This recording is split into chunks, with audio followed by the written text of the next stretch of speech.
আসসালামু আলাইকুম। শেফাস কুকে সবাইকে স্বাগতম। আশা করি সবাই ভালো আছেন। আজ আমি আপনাদের সাথে শেয়ার করছি আরও একটি মজার রেসিপি। আজ আমি শেয়ার করব সিলভার কাপ মাছ ভুনা। আর এই মাছটা কিন্তু অনেকেই একেবারেই পছন্দ করে না। সবার কাছে মনে হয় যে এই মাছটা একেবারেই ভালো লাগে না খেতে। তো আজকে আমি যেভাবে রান্না করছি আপনারা এইভাবে রান্না করবেন, দেখবেন যে অনেক ভালো লাগবে। তাহলে চলুন শুরু করা যাক পুরো প্রস্তুত প্রণালী। প্রথমেই মাছগুলোকে আমি ভালো করে কেটে ধুয়ে নিয়েছি। আর এই মাছটা ওজন ছিল 4.5 কেজির উপরে। তো আপনারা যখন সিলভার কাপ মাছটা কিনবেন তখন বড় সাইজের মাছটা কেনার চেষ্টা করবেন, তাহলে দেখবেন যে খেতে খুবই ভালো লাগবে। এখন আমি কিছুটা লবণ আর হলুদ দিয়ে দিচ্ছি। এখন ভালো করে মাছটাকে একটু মাখিয়ে নিব আর কি। মাখিয়ে এই মাছটাকে আমি আধা ঘন্টার জন্য রেস্টে রেখে দিব।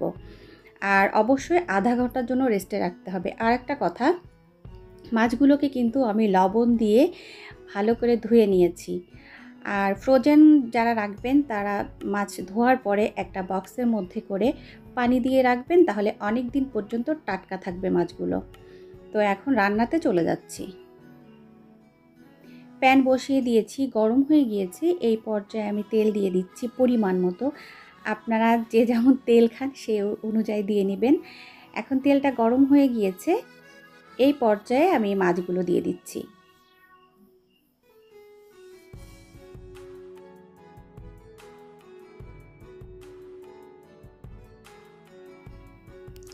এরই মধ্যে আমার মাছগুলো কিন্তু ভাজা হয়ে গিয়েছে। আমি এক পাশ হয়ে যাওয়ার পরে উল্টেও দিয়েছি।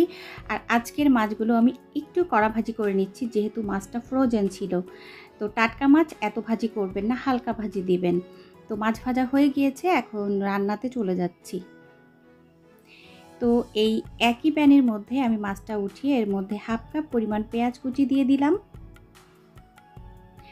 আর পেঁয়াজটা কালার চেঞ্জ হওয়া পর্যন্ত অপেক্ষা করব। কিছুটা কালার যখন চেঞ্জ হয়ে গেছে, এই পর্যায়ে আমি এর সাথে মশলা অ্যাড করে দিচ্ছি। আর এখানে আমি নিয়েছি রসুন বাটা 1 চা চামচ, পেঁয়াজ বাটা 1.5 চা চামচ, শুকনা মরিচ বাটা 1.5 চা চামচ, আদা বাটা 1.5 চা চামচ, জিরা বাটা 1 চা চামচ। সব মশলা দিয়ে দিয়েছি। এখন কিছু সময় ধরে একটু কষিয়ে নিব। তারপর এর সাথে অ্যাড করে দিলাম লবণ আর 1 চা চামচ দিয়েছি হলুদের গুঁড়া। আর লবণটা দিয়েছি আমি স্বাদ মতো।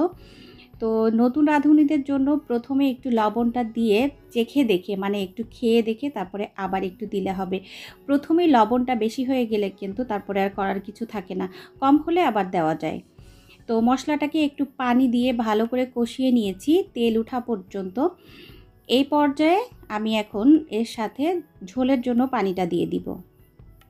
তো ঝোলের জন্য পানিটা দিয়ে দিয়েছি।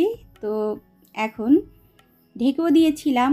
কিছুক্ষণ পর যখন বলক উঠেছে সেই পর্যায়ে আমি কিছু মটরশুঁটি দিয়ে দিয়েছি। আর এটা কিন্তু একেবারে অপশনাল, তবে এটা দিলে বেশি ভালো লাগে। যদি আপনার হাতের কাছে না থাকে তাহলে এটা না দিলেও চলবে। এখন কিছুটা সময় অপেক্ষা করছি। যখন বলক উঠে গিয়েছে ভালোভাবে, সেই পর্যায়ে আমি যে ভাজি করে রেখেছি মাছগুলো, সেই মাছগুলো দিয়ে দিলাম। আর মাছগুলো কিন্তু বেশ ভালো করেই ভাজি হয়েছে, সেজন্য কিন্তু আসলে বেশি রান্নার প্রয়োজন হবে না। এখন মাছগুলো দিয়ে আমি একটু উল্টে পাল্টে নিচ্ছি আর কি, আর বলক ওঠা পর্যন্ত অপেক্ষা করছি।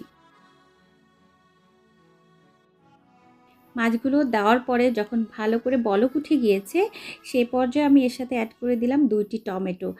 আর এই টমেটো যদি দেওয়া হয় মাছ ভুনার মধ্যে, তাহলে কিন্তু অন্যরকম একটা স্বাদ চলে আসে মাছের মধ্যে। তো আপনারা ট্রাই করবেন টাটকা টমেটো দেওয়ার জন্য। তো টমেটো দেওয়ার পরে এখন আমি একটু নাড়াচাড়া করে মিশিয়ে নিলাম। আর এখন এর সাথে অ্যাড করে দিচ্ছি ধনিয়ার পাতা।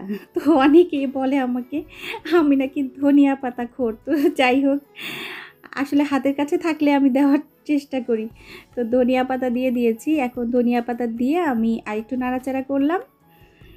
আর এই পর্যায়ে কিন্তু আমার রান্নাটা প্রায় হয়ে গিয়েছে। এখন আমি আবার একটু মাছগুলোকে উল্টে দিচ্ছি আর কি ধনিয়া পাতার সাথে। তো এরই মধ্যে রান্নাটা হয়ে গেছে। আর এখন কিন্তু চুলার আঁচটা আমি কমিয়ে দিয়েছি। তো লাস্ট পর্যায়ে এসে এখন এর সাথে অ্যাড করে দিচ্ছি 1 চা চামচের মতো ভাজা জিরার গুঁড়া। আর এই ভাজা জিরার গুঁড়াটা অবশ্যই দিবেন, তাহলে কিন্তু খুবই ভালো লাগবে খেতে। আর রান্নাটা কিন্তু এখন কমপ্লিট হয়ে গিয়েছে। তো এতক্ষণ যারা আমার সাথে ছিলেন সবাইকে অসংখ্য ধন্যবাদ। সবাই ভালো থাকবেন, আমার জন্য দোয়া করবেন। আমিও আপনাদের জন্য দোয়া করি।